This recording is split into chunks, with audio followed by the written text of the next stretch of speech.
It's been 2 years since we took the first steps to what would be a television first in the country, as we joined Philippine Realty TV executive producer John Aguilar build his first house on the show through Project First Home.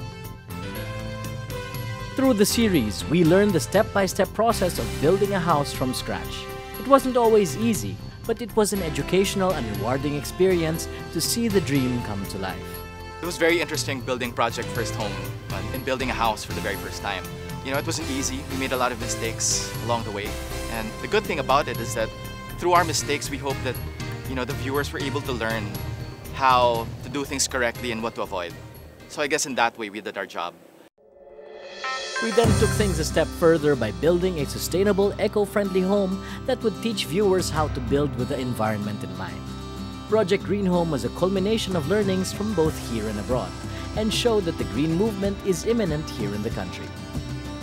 The end goal of Project Green Home was really to educate the market and make them think in such a way that, you know, we have to go green, we have no choice, and we have to exert a little bit of influence to suppliers, to manufacturers, to be able to come up with greener products and a greener way of doing things. And when that happens, you know that we've done our job, because, you know, you get to a point where the influence of people clamoring for green products allows for manufacturers and suppliers to be able to bring their products to a level where it's affordable. And when that happens, green is not going to be the exception. It's going to be the norm. And as we brought Project Green Home to a close, we now begin another journey. John, I remember during the launch of Project Green Home, you mentioned that we have a new project, which is Project Smart Home. That's right. How's that coming along? Well, right now, we just finalized deciding where we're going to build it. And remember that time when we built the first house? Project First Home, Gabe and I went around looking for possible lots to build the first home on. And one of the lots that we went to was a family-owned lot in Marikina. You know, knowing that there was devastation in that area, you can't just make that lot sit. Well, what you are know, you going to do with it? There's a community there, there's a thriving city. People will be building in the future. So we thought of doing something positive and deciding that, hey, you know, we can actually build smart homes in Marikina that are going to be adaptive to the climate situation in that area. Mabuti na yung handa, diba? Mabuti ng handa. And in preparing for that, you have a good team. We have a good team. The show has a good team behind that project, which is which architectural firm again? Well, we just met with the architectural firm headed by none other than fast-rising young architect, avant-garde guy, Jason Buensalido. And we already have a lot, and I want to see how that's coming along too. Yeah. Maybe we can check it out.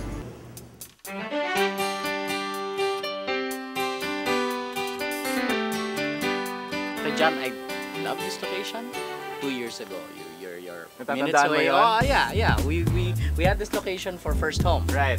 Because we were considering it. Yeah, and I liked it because you're minutes away from the big school, the Ateneos, the UPs. Hospital. Hospital, mall, and this is probably the best local government in the entire Metro Manila. Talagang things work. I love the culture here.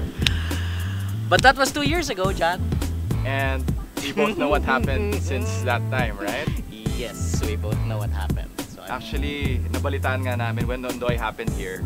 Alam ko yung mga kapitbahay, they were telling me it was under 8 feet of water.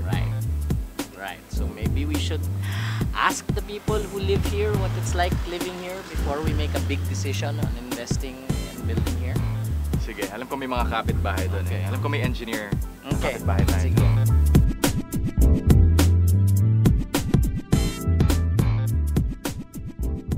Okay, John, para ma-convince ka, ito, nandito tayo sa kapitbahay ng loteng gusto mong tayuan ng bahay.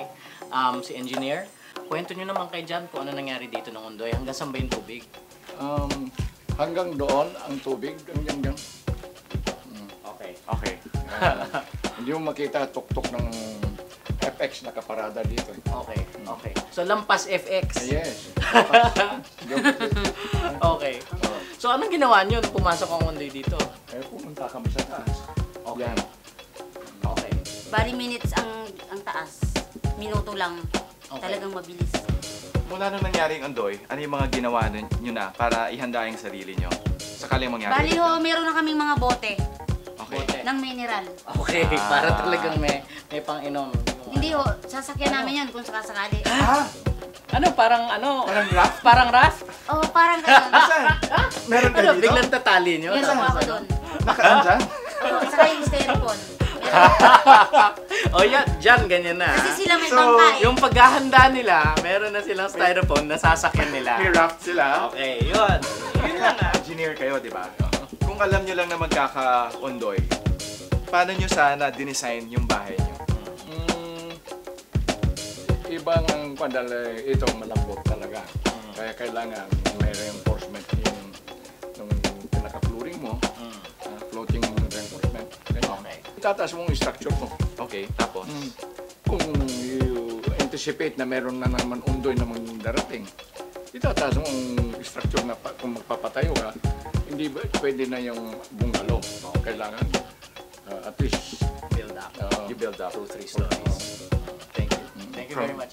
From the engineer. From the engineer mismo. From the experience of the people here. Yeah, yun ang gagawin.